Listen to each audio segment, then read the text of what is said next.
Hello beautiful people and welcome back to my channel. I'm so glad that you are here today. Happy Monday. I hope that it is a great start to your week so far. But anyways, for today's video, we're going to be taking on the topic of eyebrows.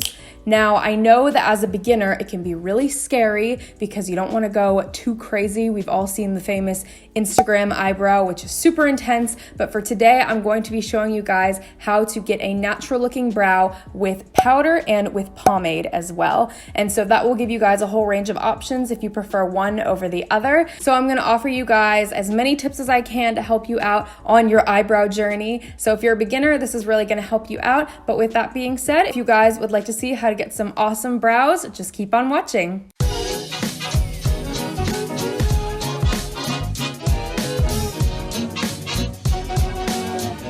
So before we get started, I just want to give you guys a few different options of what you can use for these today. I'm going to be going in with the Anastasia Beverly Hills Brow Powder Duo and the dipbrow pomade, but I know that some of you out there are on a tighter budget. So because of that, I'm going to give you a few different examples. I was looking through Ulta and some other beauty websites, and for powder, I found a few cheaper examples. There's the NYX Eyebrow Cake Powder, which is $6.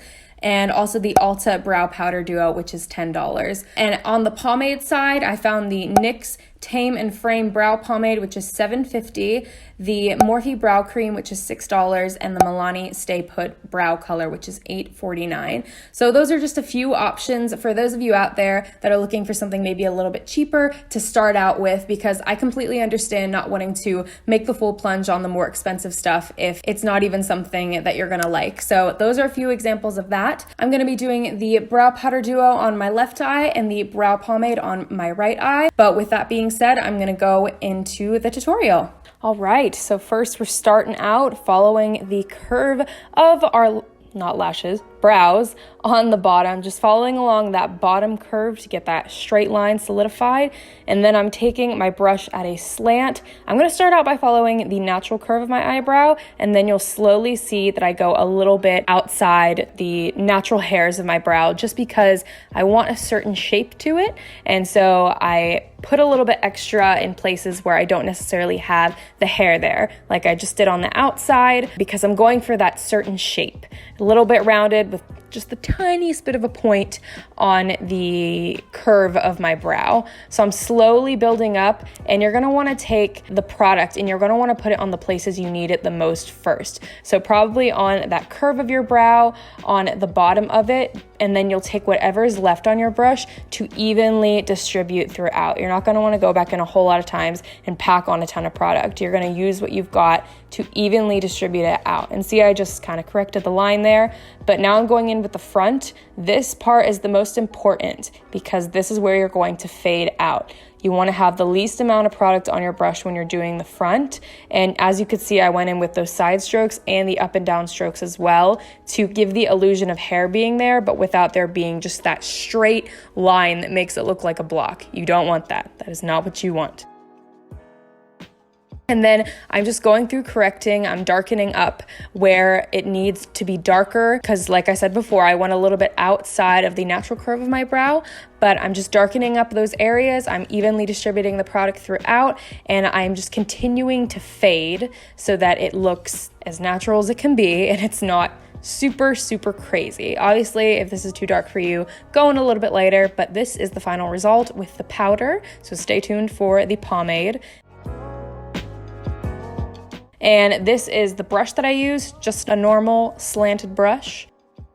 And here's the brush that I'm using for my pomade. Pretty much the same thing, except for it has a spoolie on the end. So if you're the type of person that likes to brush out your brows beforehand, that is totally fine.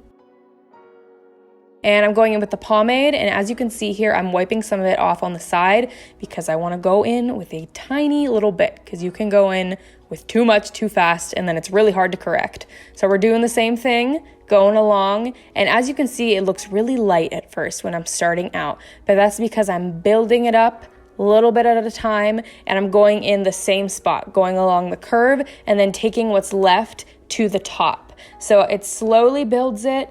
I know it might be frustrating at first, it might feel like it's taking forever, but trust me, this is the route that you want to go, because you don't want to just go in with a bunch of product at first and make it look like you drew it in with a Sharpie. That is not what you want to do. So I'm doing pretty much the same thing I did with the powder, but I'm taking the opportunity to use the pomade to fill in the areas that don't have as much hair. And I think that's why the pomade is also great, because you can use your brush to kind of fake the hair in places where it might not be as strong. And so that's really great for the pomade side of things. But I'm just, like I said, evenly distributing throughout and then giving a little bit more love to the places that need it. It might look like I'm trying to go a little bit too heavy on the ends, but that's just because I'm trying to keep to the shape that I want, but also trying to match up with both brows. And this will ensure that they both look similar if you're going with the same shape in both, but also sticking with your natural brow shape. But as you can see, going right to the front again, doing the same thing, those side strokes, those up and down strokes, to create that illusion that there is hair there, but it is slowly fading it out, kind of like sort of ombre effect on your eye. The front of your brow is going to be the part that you want to be the lightest. You do not want it to be dark there. So I'm just kind of finishing up, just touching up the spots that really, really need it, that really need some extra care. And I'm just straightening it out. I'm making sure that the line at the top is not super bold, kind of smoothing that out with my brush as I go, with my finger, going back in and correcting where it is needed, because that's what you got to do. And then just straightening out the end. All right, so this has been my brow tutorial. I hope that it was informative and encouraging for those of you that might be nervous to try these out for yourself. And if I left out anything at all, or if you have any questions, please comment them down below, and I would be more than happy to answer them for you.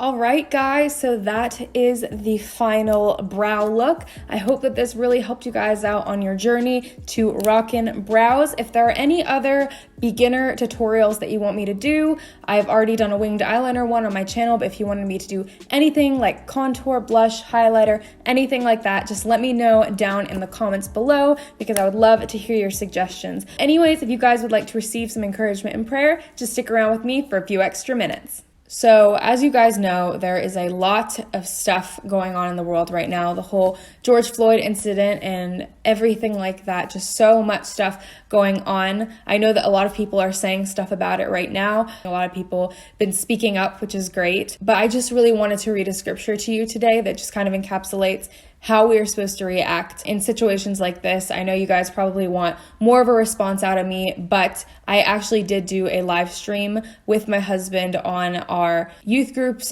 YouTube channel. And so I said my piece on that, and I said my thoughts on that over there. So if you guys do want to watch that, I can always link it down below. But today, I really just wanted to read a passage of scripture to you that has been brought to my attention, and it just is a really, really good encouragement on how we are to respond when situations like this come up. So it is Romans chapter 12, verses 9 through 21, and the title of this passage is Love in Action. So I'm just going to read that to you today, and I hope that something stirs in your heart while I read it. So it says, "Love must be sincere.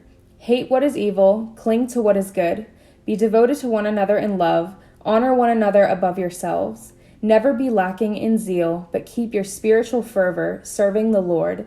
Be joyful in hope, patient in affliction, faithful in prayer. Share with the Lord's people who are in need. Practice hospitality. Bless those who persecute you. Bless and do not curse. Rejoice with those who rejoice. Mourn with those who mourn. Live in harmony with one another. Do not be proud, but be willing to associate with people of low position. Do not be conceited. Do not repay anyone evil for evil. Be careful to do what is right in the eyes of everyone. If it is possible, as far as it depends on you, live at peace with everyone. Do not take revenge, my dear friends, but leave room for God's wrath, for it is written, 'It is mine to avenge, I will repay,' says the Lord. On the contrary, if your enemy is hungry, feed him. If he is thirsty, give him something to drink. In doing this, you will heap burning coals on his head. Do not be overcome by evil, but overcome evil with good. So I'm just going to let that speak for itself. Not only are we to encourage and love on the people in the season who agree with us, but also on the people who don't agree with us. We're supposed to love not only our friends, but our enemies, and just let that be, let our actions and our words be what changes the world in this season. Let our actions and our words speak the truth in love, and let us learn to love one another, because that is truly what is going to change this world. It's just a really good passage of scripture that I know speaks to my heart in this time, and so I'm just going to pray over that, and if you guys would bow your heads with me, that would be amazing. Dear Heavenly Father, I just thank you for this day. I thank you that each day is made new. I pray, God, that in this time we would learn what love in action looks like, that we would let our actions, that we would let our words speak your truth. God, that we would love not only the people that we get along with, not only the people that are saying the things that we want them to say, but God, we would love those who don't love us back, that we would love those who disagree with us, that we would love our enemies, that we would love those that are in the wrong, because God, love changes hearts. Your love changes lives. It brings miracles, God. So and that is what our world desperately needs right now. So God, we just pray for that you would teach us to love everyone. And God, that these words would be ingrained in our hearts in this season, and that we would fight the good fight. In Jesus' mighty name, amen. All right, guys, thank you so much for watching. If you liked this brow tutorial and you thought the tips were helpful, you can feel free to give this video a thumbs up. And if you would like to continue to receive encouragement and prayer with every single video, you can always feel free to subscribe to my channel below. But anyways, I love you guys so much, and I hope that you have a beautiful day. Bye. Oh man, I forgot to record the audio. And I hope that it helped all the tips and tricks, and because I am going to be using the Anastasia brow, oh my gosh, I can't talk today.